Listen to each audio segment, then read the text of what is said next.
नमस्कार, स्वागत है आपका 10 बजे रात पूरे दिन की बात लेकर आपके सामने मैं राहुल सौमित्र। दिन भर की आपाधापी में अक्सर बड़ी खबरें छूट जाती हैं। अब हम ला रहे हैं खबरों का कंप्लीट बुलेटिन। रात में सुकून से डिनर लीजिए और साथ में देखिए पूरे दिन की बड़ी और जरूरी खबरें। तो चलिए शुरू करते हैं 10 बजे रात पूरे दिन की बात।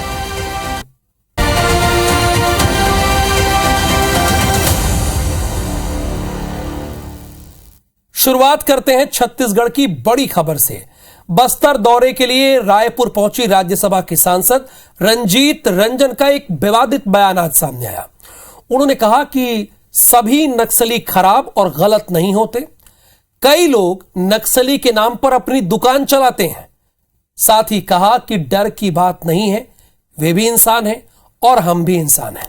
बस्तर के बड़े हिस्से में नक्सलवाद शांत हो चुका है।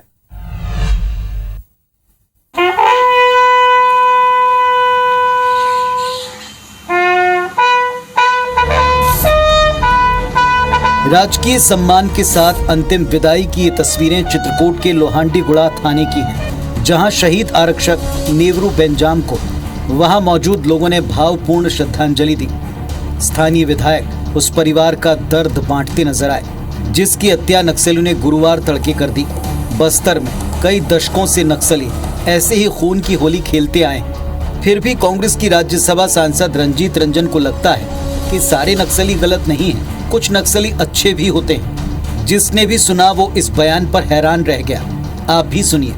सारे नक्सलवाद जो है और नक्सली लोग गलत नहीं होते, खराब नहीं होते और बहुत लोगों को मिसयूज़ किया जाता है और बहुत लोग उनके नाम से अपनी दुकानें चला रहे होते हैं। तो सुना आपने, रंजीत रंजन को लगता है कि नक्सलियों के कारण कुछ लोग अपनी दुकानदारी चला रहे हैं।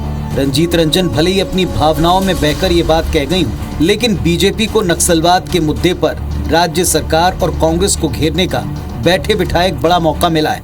सरकार को ये मैसेज देने का काम राज्यसभा सदस्य ने किया है कि आप उनके खिलाफ में कोई कार्रवाई ना करें, क्योंकि हमारी साठगांठ उनसे है। ये बात को प्रमाणित कर रही है। सवाल ये कि जिस पार्टी के 30 नेताओं की नक्सलियों ने हत्या कर दी, वो नक्सली कैसे अच्छे हो सकते हैं? जो नक्सली जन अदालत लगाकर क्रूरता से निर्दोषों का कत्ल करते हैं, वो कैसे अच्छे हो सकते हैं? सवाल ये भी कि रंजीत रंजन जैसे वरिष्ठ नेताओं के बयान से बस्तर में जान की बाजी लगा रहे सुरक्षा बलों का हौसला नहीं टूटेगा। सौरभ सिंह परिहार, IBC 24, रायपुर।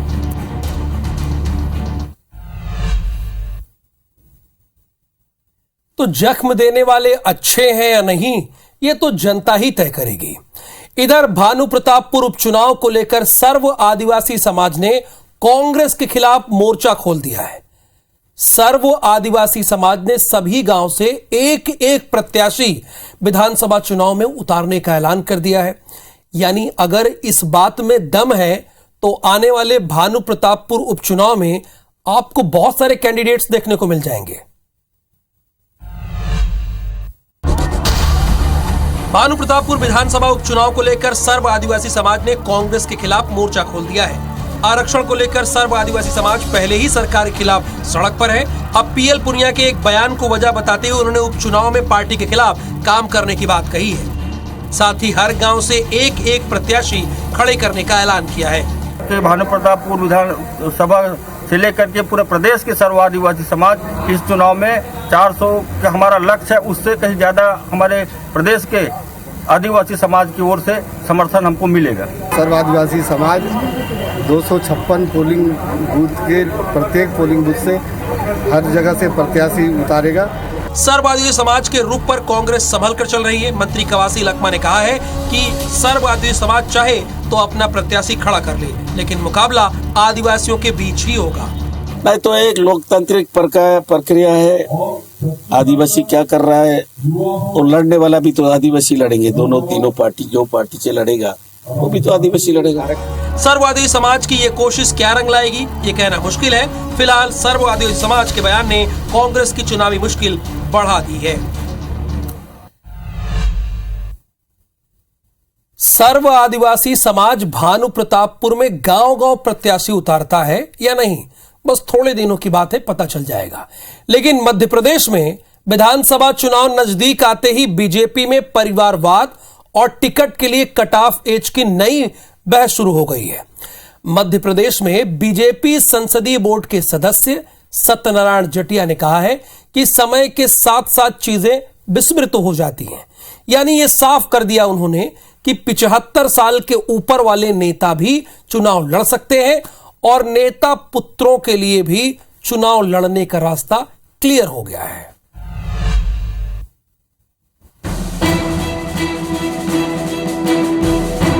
पचहत्तर का फॉर्मूला जो बीजेपी के अंदर लागू था, क्या अभी भी वो लागू है? नहीं, ये सब सारी बातें धारणाएं अलग प्रकार की चलती रहती है। समय समय पर कुछ बातें हैं जो चलती है और समय के साथ साथ वो। क्या बीजेपी अपने चुनाव लड़ने वाले क्राइटेरिया से समझौता करने वाली है? ये सवाल इसलिए है क्योंकि बीजेपी संसदीय बोर्ड के सदस्य सत्यनारायण जटिया 75 साल के नेताओं के टिकट देने के मामले में बीजेपी की लाइन से अलग बयान दे गए। बीजेपी संसदीय बोर्ड के सदस्य सत्यनारायण जटिया बीजेपी लाइन से अलग नेताओं के परिवार और उम्रदराज नेताओं के चुनाव लड़ने के पक्ष में नजर आ रहे हैं। सत्यनारायण जटिया का यह बयान इसलिए भी महत्वपूर्ण हो जाता है क्योंकि ये बीजेपी संसदीय बोर्ड के सदस्य हैं। वहीं नेताओं के रिश्तेदारों और बेटों के चुनाव लड़ने के सवाल पर जटिया ने कहा कि अगर परिवार के लोग तैयारी करेंगे तो पार्टी के काम ही आएगी। उम्मीदवारी के बारे में सोचना गलत नहीं है कि लोग तैयारी करें, नेताओं के, विधायकों के, सांसदों के। तो तैयारी करें तो पार्टी काम आएगी, उसमें क्या बात है। जटिया के बयान के बाद सियासी बयानबाजी शुरू हो गई है। एक और प्रदेश बीजेपी क्राइटेरिया को लेकर असमंजस में है तो कांग्रेस बीजेपी की नीतियों को अवसरवादी बता रही है। समय का इंतजार करना चाहिए। जो जटिया जी ने दूसरी लाइन कही है कि समय रहते सब चीज़ें स्पष्ट हो जाएंगी, तो हम देखते जाएंगे, जैसा जैसा समय आएगा वैसे चीज़ें स्पष्ट होती जाएंगी। लाल कृष्ण आडवाणी जी की, मुरली मनोहर जोशी जी की राजनीति खत्म करनी थी, तब फार्मूला आया था कि 75 पार। आज माननीय नरेंद्र मोदी जी अगले लोकसभा के चुनाव तक 75 पार हो जाएंगे, तो उनको बचाने के लिए सत्यनारायण जटिया जी का यह कहना स्वाभाविक है। राजनीति में परिवारवाद को लेकर लंबे समय से बहस होती आ रही है। 2018 के चुनाव में बीजेपी ने 75 साल का फार्मूला लागू करते हुए कई उम्रदराज नेताओं के टिकट काट दिए थे। जटिया के बयान ने पेंशन पा रहे नेताओं और भाई भतीजा और बेटा बेटी के राजनीतिक भविष्य की टेंशन ले रहे नेताओं को थोड़ी राहत जरूर दी। जटिया खुद 77 साल के हैं। ऐसे में माना जा रहा है कि वो खुद भी लोकसभा के लिए दावेदारी कर सकते हैं। अब सवाल यही है कि जिस वंशवाद के जरिए बीजेपी विपक्षी दलों पर हमला कर देश में आदर्श उदाहरण प्रस्तुत करने की बात करती है, क्या चुनावी राजनीति ने उसे सिद्धांत बदलने पर मजबूर कर दिया है? ये एक बड़ा सवाल है। सुधीर दंडोतिया, IBC 24, भोपाल। तो राजनीति और चुनाव से इतर एक मुखिया की यह भी जिम्मेदारी है कि कैसे प्रदेश को दौड़ाया जाए, और इसीलिए शिवराज सरकार लगातार मेहनत कर रही है और कोशिश कर रही है कि निवेशकों को मुंबई से मध्य प्रदेश बुलाया जाए। इसीलिए शिवराज सिंह चौहान ने आज निवेशकों से 1-to-1 मुलाकात की है और इंदौर में नए साल में होने जा रही इन्वेस्टर समिट के लिए उन्हें आमंत्रित भी किया है। सीएम शिवराज का ये मुंबई दौरा उम्मीद है मध्य प्रदेश में निवेश के लिए। सीएम ने निवेशकों से प्रदेश में निवेश की संभावनाओं पर चर्चा की। सीएम शिवराज के रिलायंस जियो टीम के साथ चर्चा के दौरान ये तय हुआ कि रिलायंस जियो 5G टेलीकॉम सेवाओं की शुरुआत इसी महीने उज्जैन स्थित श्री महाकाल लोक से करेगी। इसके बाद 5G सेवाएं इंदौर, भोपाल समेत दूसरे शहरों में शुरू होंगी। श्री महाकाल लोक समेत खजुराहो, भेड़ाघाट जैसे पर्यटन स्थलों में 5G सर्विस का फ्री वाईफाई जोन स्थापित किया जाएगा। निवेशकों के साथ चर्चा में सीएम शिवराज के साथ प्रदेश के उद्योग मंत्री राज्यवर्धन सिंह दत्तीगांव भी मौजूद थे। मध्य प्रदेश जन संपदा, जल संपदा, खनिज संपदा, प्राकृतिक सौंदर्य से भरपूर राज्य है। इसलिए आज पूरे आत्मविश्वास के साथ आपको आमंत्रित करने आया हूं। आप इन्वेस्टर समिट में आइए। सीएम शिवराज ने निवेशकों के लिए एमपी सरकार की ओर से बनाई गई नीतियों और सुविधाओं के बारे में जानकारी दी। इस दौरान महिंद्रा एंड महिंद्रा, हिंदुस्तान यूनिलीवर और रिलायंस इंडस्ट्रीज के प्रतिनिधियों से मुलाकात हुई।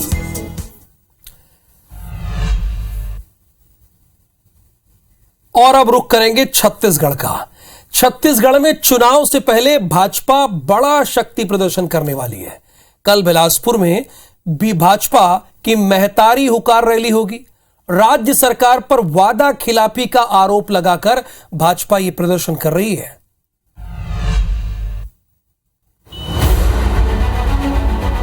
बिलासपुर में शुक्रवार को बीजेपी महिला मोर्चा मेगा प्रदर्शन की तैयारी में बीजेपी नेताओं के बैनर, पोस्टर और होर्डिंग से न्यायधानी पट गया है। रैली की शुरुआत शहर के जगमल चौक से होगी, जो दयालबंद, गांधी चौक, जूना बिलासपुर, कोतवाली चौक होते हुए नेहरू चौक पहुंचेगी, जहां सभा होगी। इस रैली में केंद्रीय मंत्री स्मृति ईरानी भी शामिल होंगी। बीजेपी ने कहा कि वादा खिलाफी के खिलाफ सरकार को जगाने के लिए प्रदर्शन किया जा रहा है। वादा जो किया है, समय आ गया है वादा निभाने का, और वादा निभाने के बजाय जो वादा खिलाफी है, तो महिला मोर्चा सरकार को जागृत करने के लिए ये प्रदर्शन कर रही है। भाजपा की महतारी होकार रैली पर कांग्रेस से राज्यसभा सांसद रंजीत रंजन ने तंज कसा है। उनको बोलिए पहले गोवा की खबर ले, चिली सोल आ रही है यहाँ पर, मालूम है ना आपको? तो पहले बोलिए आप चिली सोल की खबर ले, फिर छत्तीसगढ़ की महिलाओं की खबर ले। महतारी होकार रैली में बीजेपी ने 1 लाख से ज्यादा महिलाओं के शामिल होने का दावा किया है। तो बीजेपी की तैयारी लगभग पूरी हो चुकी है। इंतजार है कल आंदोलन का, जब बीजेपी अपना मेगा शो बिलासपुर में शुरू करेगी।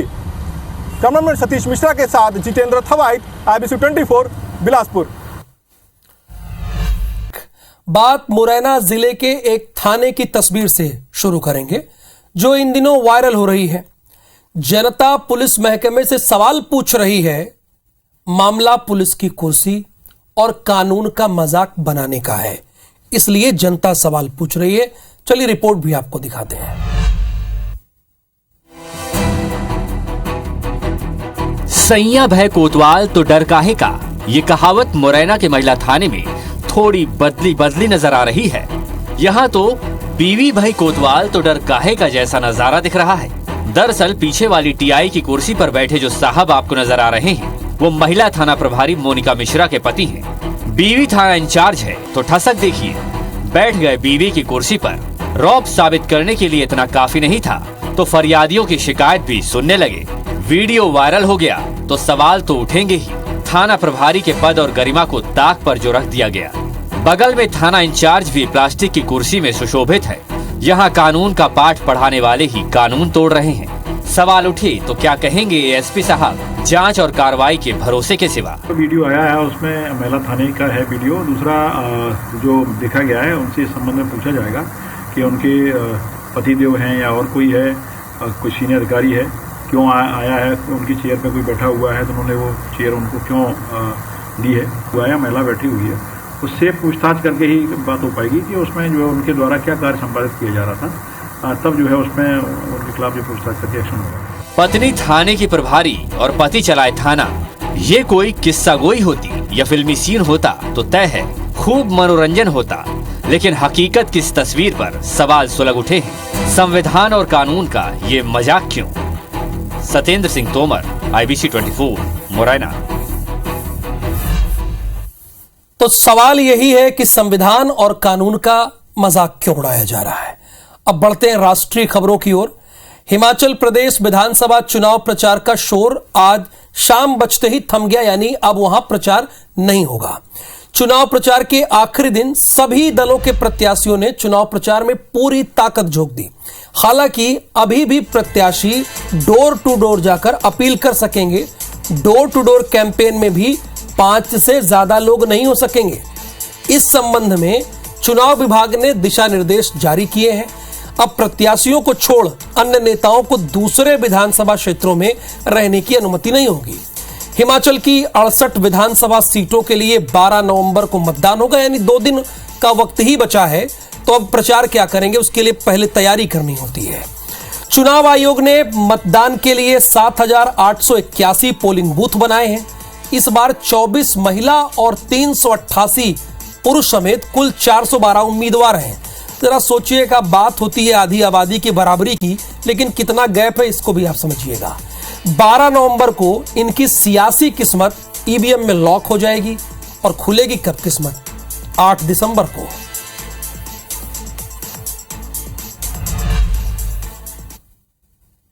हिमाचल में चुनाव प्रचार का शोर थमा है। तो दूसरी ओर गुजरात में चुनाव प्रचार तेज हो गया है। आज भारतीय जनता पार्टी ने 160 उम्मीदवारों की पहली सूची जारी कर दी। पार्टी ने अब तक 91 विधायकों के टिकट काट दिए। वहीं 8 दिग्गज नेताओं ने स्वेच्छा से चुनाव नहीं लड़ने का ऐलान किया। मुख्यमंत्री भूपेंद्र पटेल को घाट लोढ़िया सीट से उम्मीदवार बनाया गया है। कांग्रेस छोड़कर आए हार्दिक पटेल को भी जिम्मेदारी दी गई है और इधर क्रिकेटर रविंद्र जडेजा की पत्नी रिवाबा जडेजा को जामनगर उत्तर से उम्मीदवार बनाया है। हाल ही में पुल हादसा वाले मोरबी सीट पर कांतिलाल को टिकट दिया गया है। लेकिन जरा सोचिए कि अगर एक साथ 91 विधायकों का टिकट काट दिया जाए तो क्या गुजरात में ये काम कर नहीं रहे थे, और इनका टिकट कटा क्यों, ये भी समझने वाली बात है और सोचने वाली बात है।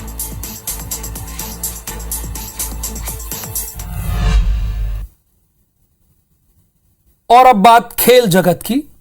T20 वर्ल्ड कप से टीम इंडिया बाहर हो गई है। जाहिर सी बात है, आप ये जानते भी होंगे। एडिलेड में खेले गए सेमीफाइनल में टीम इंडिया की बुरी हार हुई है।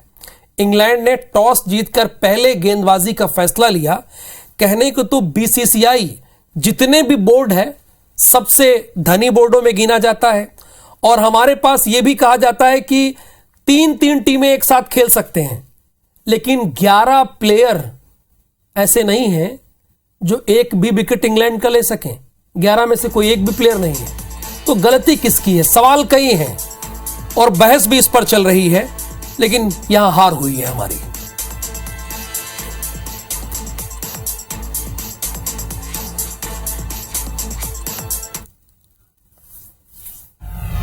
अगली खबर महाकाल लोक की है।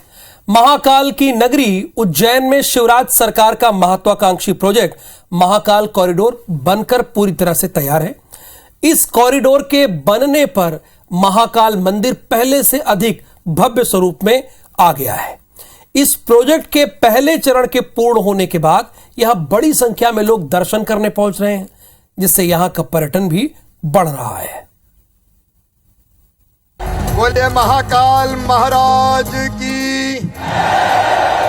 मुख्यमंत्री शिवराज सिंह चौहान मध्य प्रदेश के पर्यटन विकास के लिए राष्ट्रीय और अंतर्राष्ट्रीय स्तर पर प्रयास कर रहे हैं। महाकाल की नगरी से मशहूर उज्जैन इन दिनों चर्चा में है। प्रधानमंत्री नरेंद्र मोदी ने महाकाल लोक देश को 11 अक्टूबर को समर्पित किया। करीब 800 करोड़ रुपए की लागत से श्री महाकाल लोक क्षेत्र का विकास किया जाना है, जिसके पहले चरण का काम पूरा हो चुका है। अब महाकाल मंदिर ऐसा हो गया है कि देखने वाले देखते रह जाएं। महाकाल मंदिर प्रोजेक्ट में प्रथम चरण में 350 करोड़ रुपए की लागत से छोटे बड़े मंदिर बनाए गए। श्री महाकालेश्वर आंगन में रुद्र सागर, हरसिद्ध मंदिर, 4 धाम मंदिर का विकास किया गया। प्रोजेक्ट में Mahakal plaza, Mahakal corridor, Mahakal theme park, Nutan school complex, Ganesh school complex का काम शामिल। महाकाल कॉरिडोर में 200 मीटर लंबा मार्ग बनाया गया। 25 फीट ऊंची 500 मीटर लंबी म्यूरल वॉल बनाई गई। 108 शिव स्तंभ का निर्माण किया गया। स्तंभों में भगवान शिव तांडव स्वरूप में दिखाई दे रहे हैं। महाकाल पथ के किनारे भगवान शिव को दर्शाने वाली धार्मिक मूर्तियों की स्थापना की गई। बड़े रुद्र सागर की झील में साफ पानी भरा गया। उज्जैन को मंदिरों का शहर कहा जाता है। ये शहर हर 12 साल में सिंहस्थ कुंभ की मेजबानी करता है। महाशिवरात्रि और नाग पंचमी के अवसर पर महाकाल मंदिर में भक्तों की भारी भीड़ उमड़ती है, जिसके बाद मंदिर और आसपास के क्षेत्र की व्यापक विकास योजना की आवश्यकता हमेशा महसूस की गई। शहर के विशेषज्ञों के साथ परामर्श के बाद सौंदर्यीकरण और बुनियादी ढांचे के आकर्षक निर्माण का कार्य किया गया है। 2017 में महाकाल लोक की परिकल्पना की गई थी। इसके बाद खुद प्रधानमंत्री नरेंद्र मोदी ने कार्य पूरा होने पर इसका लोकार्पण किया। महाकाल की नगरी उज्जैन के बारे में हमारे यहाँ कहा गया है, प्रलयो न बाधते तत्र महाकालपुरी, अर्थात महाकाल की नगरी प्रलय के प्रहार से भी मुक्त है। भाई शिवराज सिंह चौहान और उनकी सरकार उनका मैं हृदय से अभिनंदन करता हूं। 2018 में मध्य प्रदेश की कैबिनेट ने इसको स्वीकृत किया, टेंडर जारी किए और आज श्री महाकाल लोक का लोकार्पण माननीय प्रधानमंत्री जी ने किया है। हम सब गदगद हैं, महाकाल महाराज की कृपा हम सब पर बरसे। पहले चरण का काम पूरा होने के बाद महाकाल लोक के दूसरे चरण के कार्य वर्ष 2023-24 में पूरे किए जाएंगे। इस चरण में महाराजवाड़ा परिसर का विकास होगा। ऐतिहासिक महाराजवाड़ा भवन का हेरिटेज कुंभ संग्रहालय के रूप में पुराने अवशेषों का समावेश और इस परिसर का महाकाल मंदिर परिसर से एकीकरण किया जाएगा। तीर्थ यात्रियों को विश्व स्तरीय आधुनिक सुविधाएं मिलेंगी। इस प्रोजेक्ट के पूरा होने के बाद महाकाल मंदिर की तस्वीर पूरी तरह से बदल जाएगी और महाकाल लोक पीएम मोदी की मंशा के अनुरूप महाकाल लोक के रूप में जाना जाएगा। 10 बजे रात पूरे दिन की बात में आज के लिए बस इतना ही। मुझे दीजिए अनुमति। नमस्कार, शुभ रात्रि।